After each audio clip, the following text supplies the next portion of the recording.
right, ladies and gentlemen, I'd like to introduce you to today's guest, Anita Posch. I don't think she needs much introduction. Welcome to the show, Anita. Maybe in Australia, I need more introduction. Hi, Dale. Thank you very much for the invitation. No, it's an absolute pleasure to have you. And I have to say, as a South African, I've been watching you from afar since I've been in this space and really impressed by the work you've been doing in Africa. I mean, frankly, you're doing a lot more stuff in the Bitcoin space than I have in my home, well, should I say former home continent. So I hope we get into some of that too today. But I think as a starting point, I like to just try and sort of set the scene. I mean, would you mind sharing a little bit about what were you doing before Bitcoin, and how did that help you see it all and get you in the space in the first place? Yeah, I think you're right. That's a great question, because I think what you have been doing before, or had been doing before, is influencing the way how you find out about Bitcoin, and also that you realize now immediately, or a little bit after some looking into it, what it can do, and what it basically is. And I started actually, I'm a urban planner by design. Wow. I studied urban planning, but very early on in 1997, I finished the studies. Then I worked 3-4 years in the space as an urban planner. And then, the internet came along in Austria. And from 1997 on, I basically had my first email and access to the internet. And I thought, wow, that is really something I want to do something with. And so in the year 2000, I did another education on the SAE. You might know it. It's also in Australia, as far as I know. It's a college. And I did it was called multimedia producer back then. Okay. And we learned things like programming, CD-ROMs, and things like that. And HTML to do websites, static websites back in those days. Okay. And so then I started as a web designer in the year 2000, and did that for the next 15, 16 years. So I have been doing all sorts of web development and e-commerce pages. Mostly I was self-employed. We also built a tool like a Etsy for Austria. But our own development. Also, we had a marketplace for co-working spaces that we started in 2006, where no one in Vienna actually knew what a co-working space is. And so I was always a little bit ahead of time, I have the feeling. And when in 2016, I decided I don't want to do that anymore. This e-commerce and online marketing stuff is not really a contribution to the world, at least not for me personally. And I was looking for something that makes more sense. And so I had a 6 months time off, basically, from work to find new things and what's going on in the world. And funnily enough, I spent 6 months in Berlin, and despite the fact that Berlin is one of the hotspots for Bitcoin in Europe, I haven't found Bitcoin in 2016. Although in 2011, the first time I found a tweet of me from 2011 when I spoke about Bitcoin, but I believed it's just another PayPal, and dismissed it for that reason. And so in 2017, then early 2017, when I thought, okay, I haven't found anything new, so I'm going to do an online marketing and web design again, web development. Okay, it's also fine. And then in April 2017, I visited a keynote, and where someone was speaking about the social improvements and impact that Bitcoin and open blockchains can have on the world. And I was like blown away. I was like, wow, that is so interesting. And that is actually what I want to do. And from that moment on, yeah, I just taught myself basically with the resources that I found online, reading books, watching a lot of Andreas Antonopoulos videos and stuff like that. And the first thing I did was also start writing my own book about Bitcoin for beginners, because I thought, and I'm still convinced about that, if you want to teach someone something to someone else, then you need to understand it yourself. And the best way to do is write about it. Yeah. Totally. And so it all started, actually. Yeah. So begins your journey into Bitcoin. Yeah, that's so interesting. And Anita, in terms of like the lifestyle that you live, I know you travel from country to country. You're all over the show. I know you're spending some time in the US, and then you're in Africa, and obviously you probably head home to Europe there. What's it like, just in terms of not necessarily always having a strong home base and always on the go? Because I think when I think about, is it something that I could personally do? I think it's quite a challenge. I've chatted to so-called digital nomads in the past, and they describe the advantages, obviously, and then they also talk about some of the downsides. So are you willing to maybe just share a little bit about what it's like being a Bitcoin educator, flying around the world and doing the good work of the orange coin? Yeah, we can do that. Yeah. Super. So, okay, so shall I just begin with my impressions? I mean, I actually, the thing is, I have a long history going back with that idea, because exactly when I started out in 2001 as a web designer, or as a solopreneur, like say it like that, my goal was always to be able to spend European summer in a warm area, so that I'm able to do my work from wherever I want. This has upsides and downsides, because the downside is you work then wherever you are. And it's very hard to be so disciplined to then really enjoy also the new surroundings where you are, and not only work. I'm learning that myself. So basically, Bitcoin actually just enabled me to do that, on the one hand, because after a few years, I was able to live from the earnings I had in Bitcoin, and was also so independent from my work that I could make location independence happening. And at the same time, I know so many people around the world now, also through Bitcoin, that I could go basically to so many countries where I know at least one person who I know from a conference or from a talk, or I don't know, from the space. And that person is a trusted person, and I have never seen them, but I could go there, visit them, and they even let me stay in their apartments and things like that, because they trust me the same way.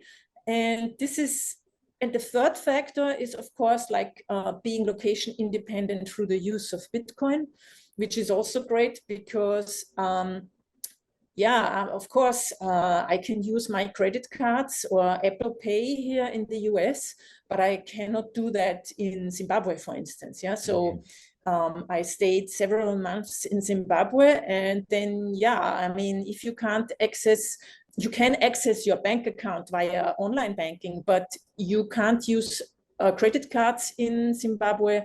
And of course, you can't also get money out of an ATM. And so Bitcoin is very helpful in that sense as well, that I can use it everywhere I go. I find peers who exchange it locally into the national currency or into US dollars for me. And that's also a big enabler of the journey I have been on so far. And so also with the conferences going on, I'm actually, wherever I go at the conference, I'm speaking there, and then I try to also stay there for a couple of days, or at least weeks. I started the whole thing in April last year, meaning I don't have an apartment anymore. So since April 2022, I'm on the road, basically, staying. Mostly, I try to stay at least 2 to 3 weeks or a month, because otherwise it's really much too stressful. Sometimes I'm going only into a conference, and the day after I'm going out of the country again, But yeah, the downside is, of course, that whenever you settle down a little bit somewhere, you have to leave again. And it's also, of course, hard to not be surrounded by your friends and your family and partner and things like that. So that's very stressful. So when I came back to European summer from Africa, I spent 2022 from September until end of April, I would say, in Africa. I came back to Europe, and yeah, then you get acquainted with your friends and family again. And then I stayed 2 months in Austria, and then yeah, I wanted to leave. And on the other side, it's of course sad to leave again. So and there's also a lot of organization to do. So the last days I was basically just like checking flights, hotels, Airbnbs, visum, like a visa for Bali, for instance. I need a visa. For Ghana, I will need a visa and things like that. So there's a lot of organization also behind. But what I really, really like about it is also the minimalism. So I'm traveling with one suitcase and one backpack. That's it. I'm not a carry-on alone traveler. So no, I'm not like Vitalik Buterin, who only has one backpack and one trousers. I need a little bit more than that. But I'm also fine with one suitcase. I always try to downsize. So there's also a lot of preparation going into that, finding your setup, like also with, I'm basically traveling with my office. And so that, yeah, there's always a lot of changes going on. The last 2 days, for instance, I also spent with setting up a new workaround or workflow for my videos, because actually I didn't have one. And so there haven't been a lot of videos produced by me or about me on YouTube recently. And I want to speed that up and make it more, how do you say, efficiency, and also have a nicer setup for my live calls and things like that. And then you just do that for 2 days. And I'm actually in the US and I'm in Austin and would like to see a little bit of Austin, but then you also only have time on the weekend basically to do that. So yeah, these are a few of the challenges. Maybe you have any ideas or questions. No, I think you've covered most of them. I spoke with Luke Mikic, a fellow Bitcoiner who's been traveling all over the world, and you've sort of nailed most of the things. There's a lot of upsides. There's obviously a lot of downsides. There's the trade-offs like everything in life. And so, I think the one that resonated the most with me was the idea of it's exciting to be in a new place, and just as you're sort of settling in, you got to move,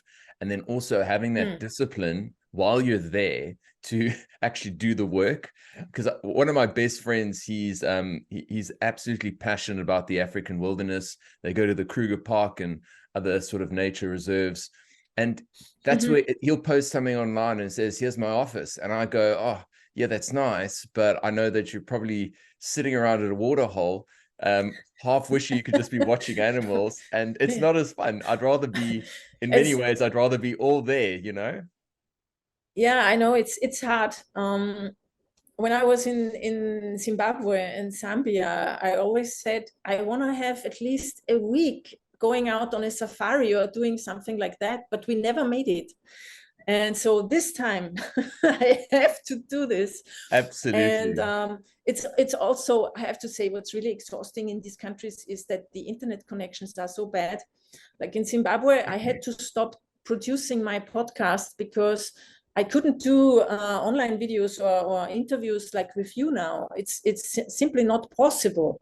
Or if I would record locally on my computer, I can't upload it. So that are also challenges in every country. There's a different situation with the internet, and what's the SIM that you're using now? Yes. Bitrefill has eSIMs, which is great because now before I go into a new country, I can buy an eSIM with Lightning and install it. And when I go to the place, I only have to activate it and I immediately have data. So which is very helpful, just like for the beginning until you settle in somewhere. But these are all these kinds of things you need to learn. Yeah, there's But no yeah, manual. Hey, so Anita, like no one's no, teaching you this. You got I to mean, figure this out. No, that's I appreciate you sharing that because yeah, it's people appreciate the work that you do, but then I don't think they understand some of the innate challenges that come with it. I'm sure what you do is very rewarding, but there are obviously a lot of downsides. I think one of the questions I had for you was, you know, you're clearly somebody who's focused on human rights and things like privacy, and probably like a lot of Bitcoin maxis. I would describe you as a maxi, not a toxic maxi, but I'd say, you know, as someone, it resonates with your soul. Like there's something that drives you here that's bigger than, it's not just here, we're here to make a lot of money. There's something bigger. I kind of know what mine is, but I'd be really interested to understand what is it that made you want to just throw in the towel with fiat life and then go all in on Bitcoin? Like what is it about Bitcoin that touches your soul, if you like? yeah, so now, like, as you say, if I were interested in money, earning a lot of money, then I would not be in the human rights section of Bitcoin, you know. I would talk about macro economical stuff or things like that, or how to invest and get rich in 5 years. That's the one thing.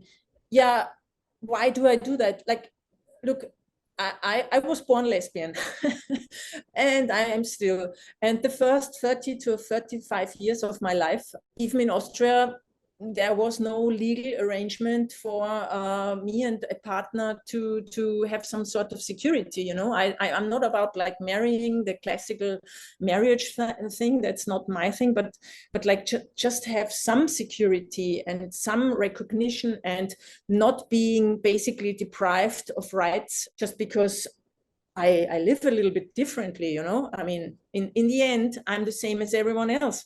And I think that touched myself, of course, because that's my identity. And basically, the government and the nation state and its regulations said, you're not the same. And I was like, what the fuck, you know? Yeah, yeah. And the second thing was basically the narrations, like from my grandparents, about the war, the Second World War, and how it was when the Nazis came to Austria and got into power. And as a child, to get those firsthand experiences from my grandparents when they were telling me about their Jewish friends, what happened to them, and things like that. So basically, I didn't, or I'm not trusting anyone, to be honest, yeah, Centralized who's in authorities like in power. governments. Yes. Yeah, exactly. I don't trust centralized authorities. And that's something new. I discussed it recently with other Bitcoiners. I'm always preparing for the worst in a way, you know. It's also a lot of people who had some traumata in their childhood or in their life. They over prepare for the worst. So I'm not a prepper. So, you know, like I don't have a bunker somewhere or things like that. But I try to be, do you know, say that fail safe? No, like safe Yes. everywhere, you know. Mm. And I think these kinds of things, and also my experience with online communication and online commerce, like accepting payments over the internet, how complicated that was and how expensive it was, and it still is for many people in many countries. And actually, it's impossible for billions of people to connect to this financial network because they don't have an ID. So that very much informs me, or like was the reason for my decision to be all in Bitcoin. And I mean, in the education and in all the work I do for sharing the Bitcoin knowledge and what it can do for people in countries like South Africa, Zimbabwe, Zambia, and many, many more.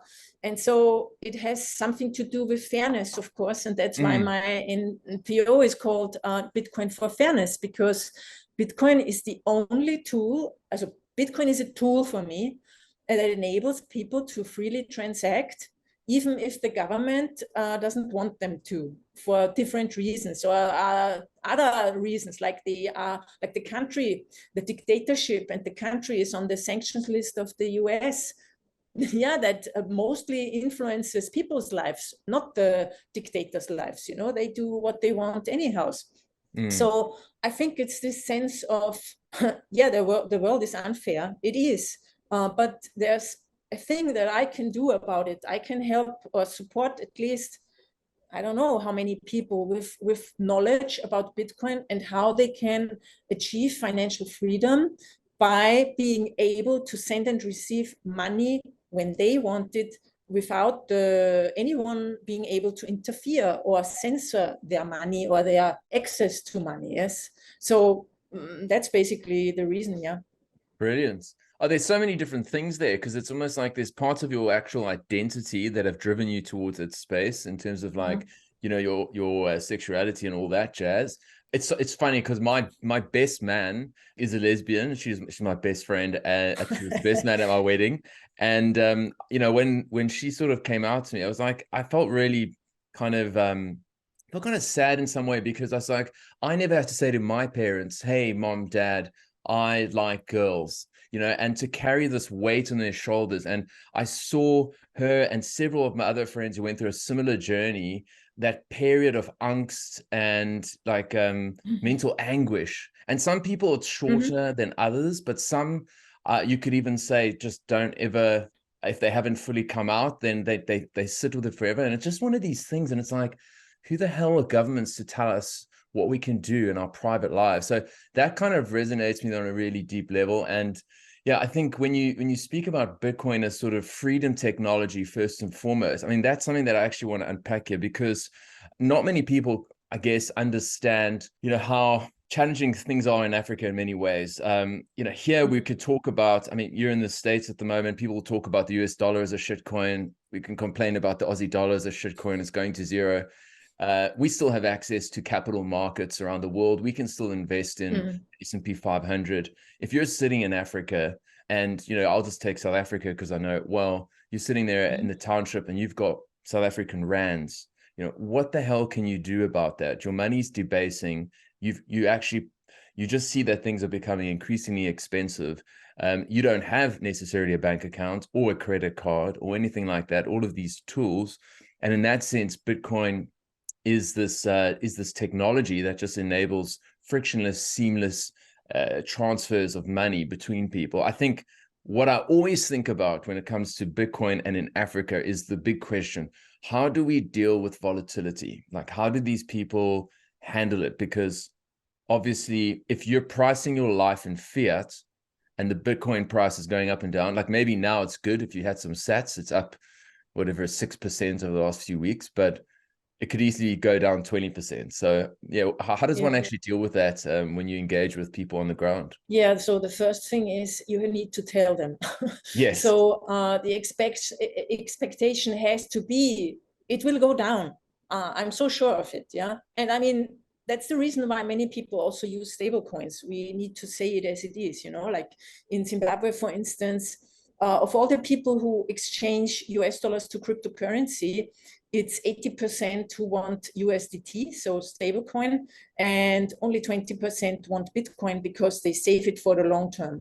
And those 80%, they want the positive sides of a cryptocurrency, like being able to send it in and out, but they all know that the US dollar is for them the most stable currency. I mean, yes, they just debased it again, you know. So the US dollar has lost value again in the last days, and that globally, because the US central bank or Federal Reserve and the government decided we need to print another, I don't know how many billion US dollars. That has an influence on anyone who's using, everyone who's using US dollar globally. So people still, compared to like the South African rand or the Zimbabwe dollar, the US dollar is still a hard currency for many people. So I always tell people, look, either you are able to save a certain amount in Bitcoin for the next 3 to 5 years and you don't touch it, or you exchange it to local currency and use it for spending. So there's a big difference also between the northern countries and the southern countries in a way, like northern developed and developing world. I don't like these names, but yeah, it's like that, is that in our space, in our regions, I would say the store of value proposition of Bitcoin, like the investment perspective of Bitcoin, is the dominating one, whereas in the global south, the exchange, the medium of exchange aspect is dominating. So people are really using the Bitcoin they receive, earn, to spend it again. So they exchange it immediately and get their things in their local currency. Yeah. Okay. So that's what I tell them. I mean, I'm not teaching how to use a stable coin, but if someone is asking me, I will tell them, yes. I mean, the danger with USDT is also it can blow up because it's a centralized form of a token, yeah, and not decentralized like Bitcoin. But then in the end, it's their decision what they want to do. 100%. I mean, I suppose if I had to say, do I trust Tether more or the Zimbabwean central bank, I'd probably go for Tether. All things considered. Yeah. And obviously, the nature of my show is such that the one thing I want to do differently, I guess, is make sure that I'm always touching on this crypto issue.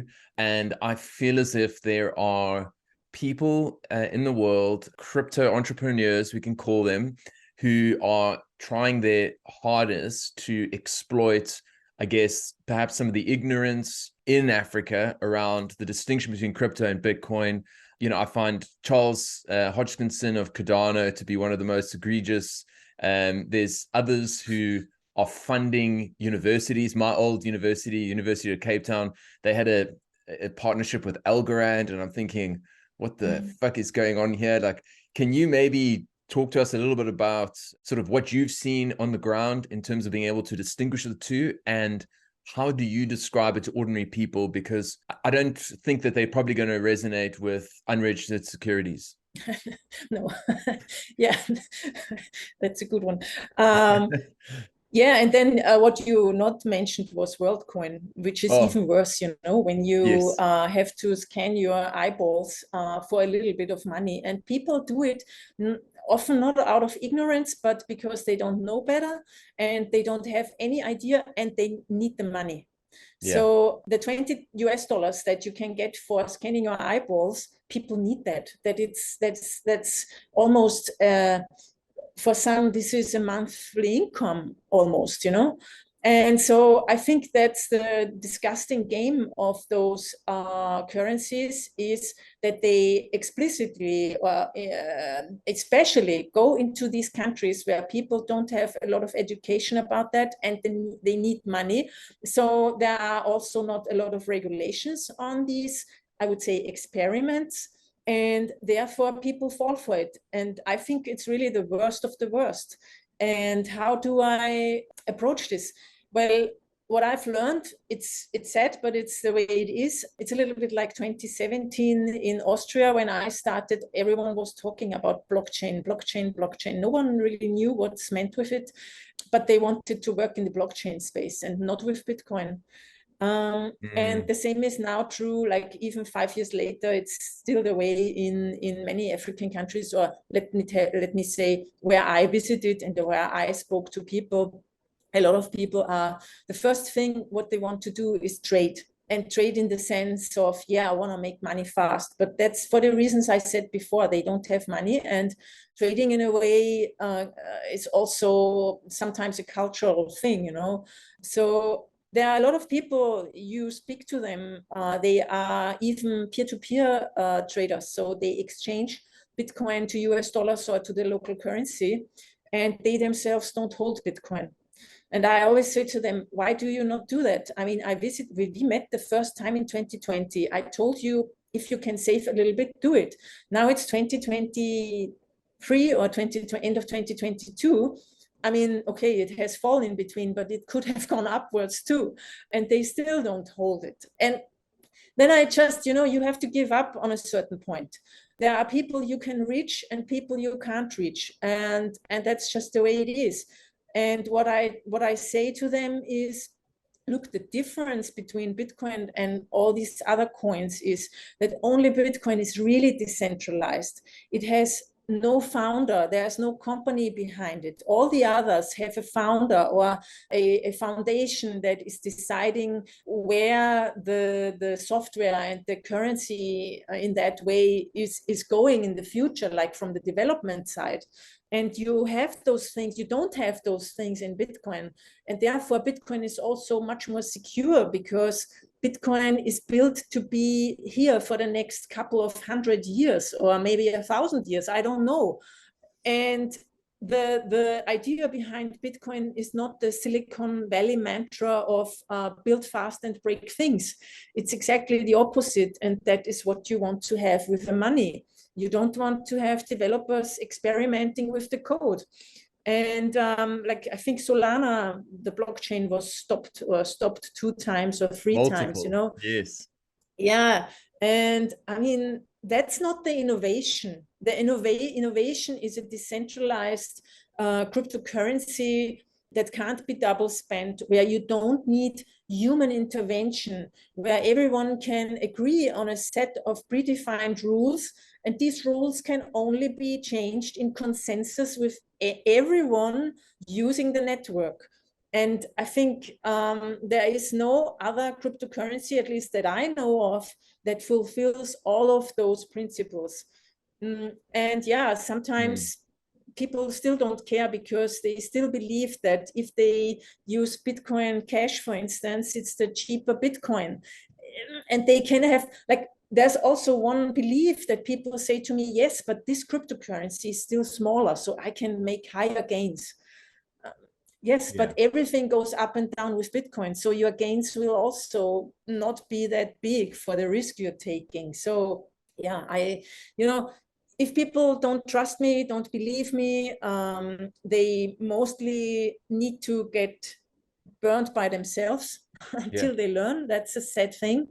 And all I can do is offer advice or my knowledge and helping them looking into the things, but then it's on themselves what they decide to do. Yeah, couldn't agree more. I mean, I think almost all of us, I mean, I'm not sure if you did, but most Bitcoiners I know had a shitcoin phase. And you might have become a Bitcoiner first and then saw these shiny lights over here and thought, well, they run faster. I don't believe in them. At least that's what I did. And then I was like, no, this is a total waste of time. So it's only once you get burnt, I think, I think you really learn your lessons. And yeah, I tend to say, like, in life or with your money in particular, there are no easy lessons. So I read all the right things. Lynn Alden was my sort of main guiding light in the beginning, and there was no mention whatsoever of Ethereum or this token, but I felt that I needed to go and explore that myself. So I think what you're saying makes sense. I did that too. So in 2017, I also bought a very, very small amount of Ethereum, and also I also have been using Monero, which is a privacy coin, because I also like, like as an educator, if I never use the other thing, I cannot be, no one can believe me that Bitcoin, that I've decided that I made my research, Yes. But I sold the Ethereum, and maybe I still have some Monero somewhere. I don't know, but I don't think so. So it's also something, it takes time until you know that, and it takes a deeper look into Bitcoin. It's not. Bitcoin is like an onion, with several layers of knowledge that you have to unpeel until you come to that conclusion that actually only Bitcoin is the thing to go. And it also, especially from a human rights perspective, for me, Bitcoin is the only tool that can do what it does for people. Because Monero, for instance, immediately people know that you maybe have something to hide when you use Monero. And also, far less people are using Monero than Bitcoin. So it's easier to be found. So for me, the ultimate use case is the one in the human rights case, like if you are a human rights activist and you need to receive and send money in and out, then Bitcoin is the way to go, and not Cardano or USDT, or maybe USDT, but definitely not WorldCoin, where you have to scan your eyeballs before. Yeah, I mean, Could you which imagine? human rights activist would use that? No, impossible. And what's interesting, I'm reading Alex Gladstein's book at the moment and just working through that at the moment. I've always got like half a dozen books that I'm sort of halfway through. And yeah, the human rights aspect is obviously fundamental to one of Bitcoin's value propositions, of which there are so many. That's what I love about Bitcoin. As you say, it's got like, I'm going to clip that. That's going to be the clip. It's like an onion. I haven't heard that before, because you keep learning more and more about it, and you go, wow, I can also solve this problem and that problem. So, perhaps you could just talk to us a little bit about privacy. I know that's a big focus of yours, because now let's assume I don't want to say you've convinced someone, because I get the sense that your job is more just to educate people, and then you go, if you want to do this, if you want to buy some Bitcoin or get Bitcoin, then I'll help you, but I'm not telling you to do anything. How do people custody this stuff now? And what do you actually recommend? Because I often say, well, I don't say this because I've heard it elsewhere, but it's like some Bitcoin on an exchange is better than no Bitcoin. Bitcoin in a hot wallet's better than Bitcoin on an exchange. And so we go down the whole chain until eventually you've got your metal steel plate buried in your garden. So where do you sort of recommend beginners, at least in Africa as well, start from a custody perspective? So you're completely right. These are the different steps on the staircase to financial sovereignty. Like you're a pre-coiner. You have no Bitcoin at all. Then you step the ladder up one level. Then you have your Bitcoin on an exchange. So you're still not really a Bitcoiner. And the next step then is having self-custody. And I try to onboard everyone into self-custody immediately. I mean, if you, for instance, need to use an exchange because you don't have any other opportunity to earn or get Bitcoin, then yeah, you will need to do it. But then try to use a exchange that is not KYC'd. So HODL, for instance, or BISC, or Agora Desk, or Peach Bitcoin. So these are opportunities to buy Bitcoin without being listed on a list by the government, basically, which infringes your privacy immediately. As soon as you buy Bitcoin on a KYC exchange, your Bitcoin are always or will always be connected, and your transactions will always be connected to your identity. Only if you do coin joins then, or maybe even also use the Lightning Network in different ways, then you can get more privacy again, but it's very hard, and I think almost impossible. So that's why I would say get your coins on a no KYC exchange, or from your peers. Go to a Bitcoin meetup, meet with people there. There are always Bitcoiners who are willing to sell you a little bit, like for $20 Bitcoin, and help you also set up your first wallet on your phone, which is a hot wallet, as you said. So it's not as secure as a hardware wallet. But I'm, for instance, recommending the green wallet from Blockstream. Others are recommending Nunchuck. And these are all self-custody wallets that give you your seed, your 12-word seed phrase, with which you can restore your wallet if your phone gets lost or corrupted. But as you know, you need to keep it safe because anyone who has that used phrase can basically access your money. So I always go for self-custody first. Many people in African countries don't even have a smartphone, but if they have, they then don't have the money and the opportunity to buy a hardware wallet. So for people who can do that, that's the next step. So if you have a certain amount of Bitcoin that you really now want to secure even more safe, then yes, I recommend hardware wallets like the Bitbox O2, for instance, or a Trezor. With a Trezor Model T, you can even do a a Shamir secret seed split in a secure way, which I would recommend for people who, like if it really goes into higher amounts, your life savings, I would say. So does that answer your question? Yes. No, exactly. I was just interested in terms of like, yeah, how one gets around the fact that a lot of people don't have phones and don't have the money to buy hardware wallets. But I think, yeah, what you're saying makes sense. I mean, what I've just heard and seen is that, I guess, within a community context, I suppose people often have access to, let's say, within a household, there'll be a phone between them all, let's say, potentially, and you could then do that. Data remains quite expensive. I know in South Africa, it is very expensive. I mean, I was blown away when I moved to Australia 5.5 years ago, that it was like, oh, I can just sit on the phone all day and it's basically free. Yes, yes. That's not how it is in Africa. Like everything is crazy expensive. But yeah, I think it's interesting what you say there. Now, the other aspect that I think touches on human rights that I'd like to get your view on is, and I've heard Lynn Alden talk about this, and this is sort of bringing in, I guess, an equality angle, if you like.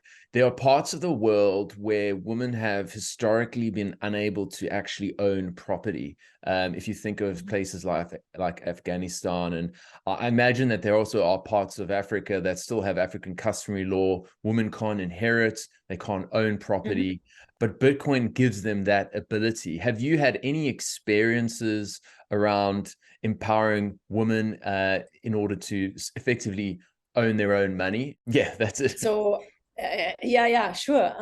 Completely correct what you say. Yes, I mean, and a lot of women don't, like, for instance, in El Salvador, that was an interesting example. I was there at the end of 2021, and we went to a town where there is the original Bitcoin community, basically, of El Salvador. And they onboarded some restaurants, small restaurants, and we visited one of those. And the owner was a woman. She was the owner of the restaurant, and she also had the wallet on a phone where she basically, where we paid her on her phone. And then we came to realize that, yes, she's the restaurant owner, but the phone is her husband's. So so it's look, I mean, even if you have the possibilities, sometimes traditions and power structures are that way, that it's still the guy is hosting the wallet and the money, basically. But there are many also cultural regions where it's different. And yes, Bitcoin, like a Bitcoin wallet, you can, for instance, install a Bitcoin wallet on your phone, write down the seed words, receive some money into it, and then you delete the wallet. So maybe if your husband or the Taliban is inspecting your phone, then there's no wallet on it. So they will never know that you have Bitcoin. And I mean, this is, of course, also true for people who have to flee their country. You can take your seed phrase and take it anywhere in the world. And then you get yourself a phone, open a wallet, download a wallet and install it and import the seed, and you have access to your money again. I mean, how many thousands, billions, not billions, millions of people have had to migrate and flee their country and have lost all of their earnings, not earnings, all of their property, what they owned, all of their money, because it's in that bank account. You can't take it away easily with you, you know. So Bitcoin is the best tool for these cases. And yeah, I had several women who realized that and are using Bitcoin now. Yes.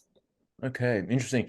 You almost imagine it. What would it have been like in the 1930s in Europe with the rise of the Nazis? Because I know, excuse me, I know that one of the things that they did was effectively just confiscate any valuables that any of the groups who were being prosecuted or persecuted, rather, effectively all their gold and valuables. So you just wonder how Bitcoin could have assisted during those periods and what it means for the future. I know I was still working in media when Russia invaded Ukraine, and then people were fleeing across, and then there were these stories of people who got across the border and then were able to just take all their wealth with them. So in that sense, it's almost like this magic. Anita, I'm conscious of your time, and I would like us to touch on one more thing before we roll.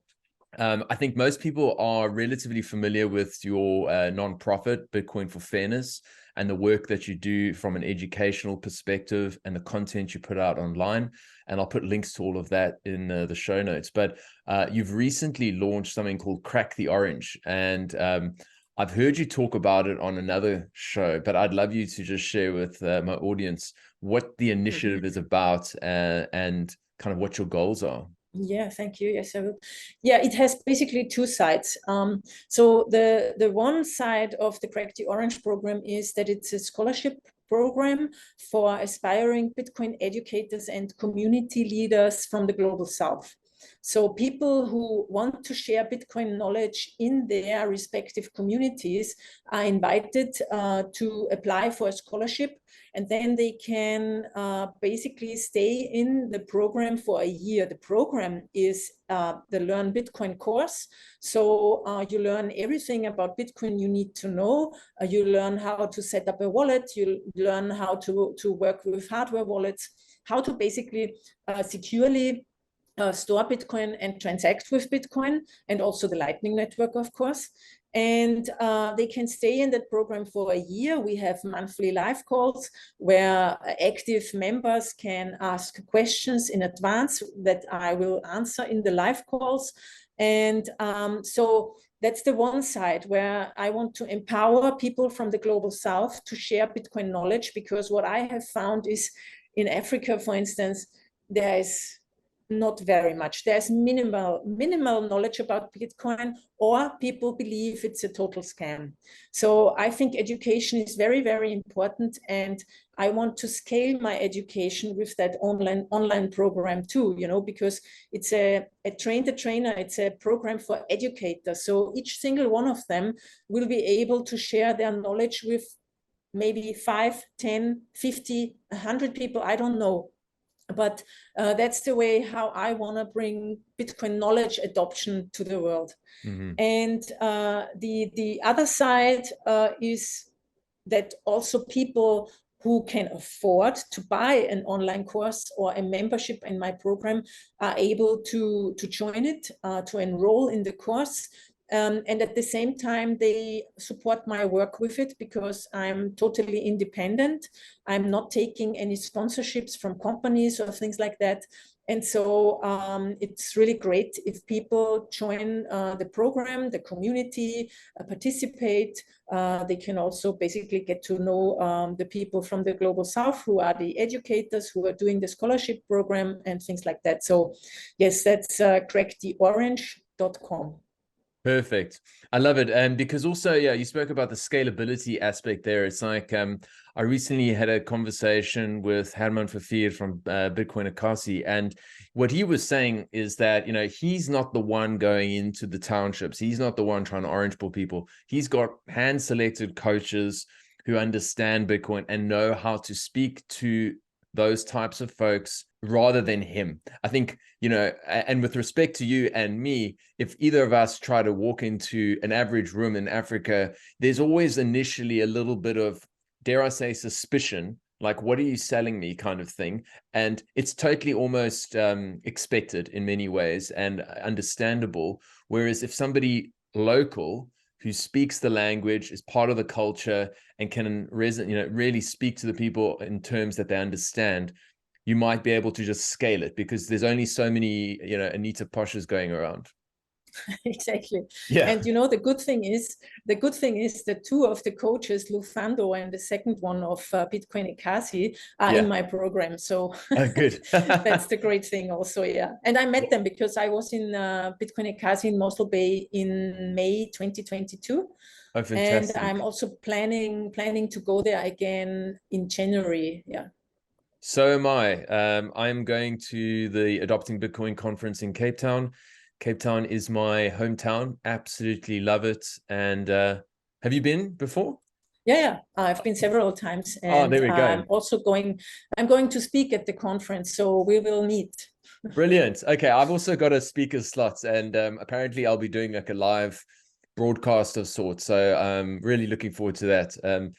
Thanks so much for today, Anita. I really appreciate it. It's great to, I suppose, meet you over the internet, and then we can meet in person in Cape Town.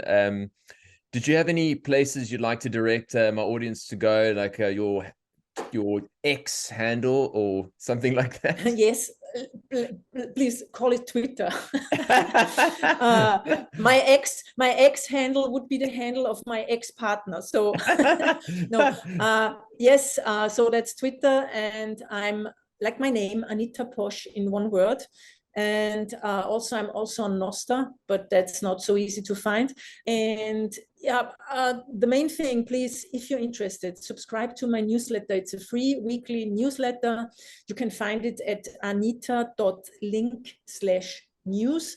I guess that's very easy. And Yes. I'm happy if more people subscribe, because, maybe one day I don't want to be on X anymore, and then I can't reach my followers anymore. Or maybe they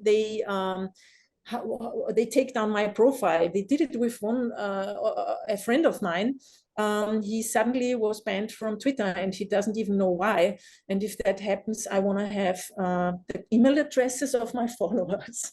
Absolutely. It's become more and more obvious to me, although I've not taken any steps towards it, but you've got to almost, much like we are trying to create, I guess, resilience from a financial perspective by having Bitcoin, like it's fuck you money. And I love that aspect of it. Like you can't take it from me.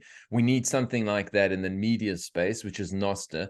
And I'm not really active on it at all, but it's very obvious to me that we can't just have a bunch of elites, coastal elites in Silicon Valley driving what the conversations can be on YouTube. And then, erratic Elon, who, I don't think he's necessarily a human rights fan, because he'll say one thing and then he's got a Tesla, shop in China. So I'm not really convinced. So I don't want to be at the whims of these people. So good point. Okay.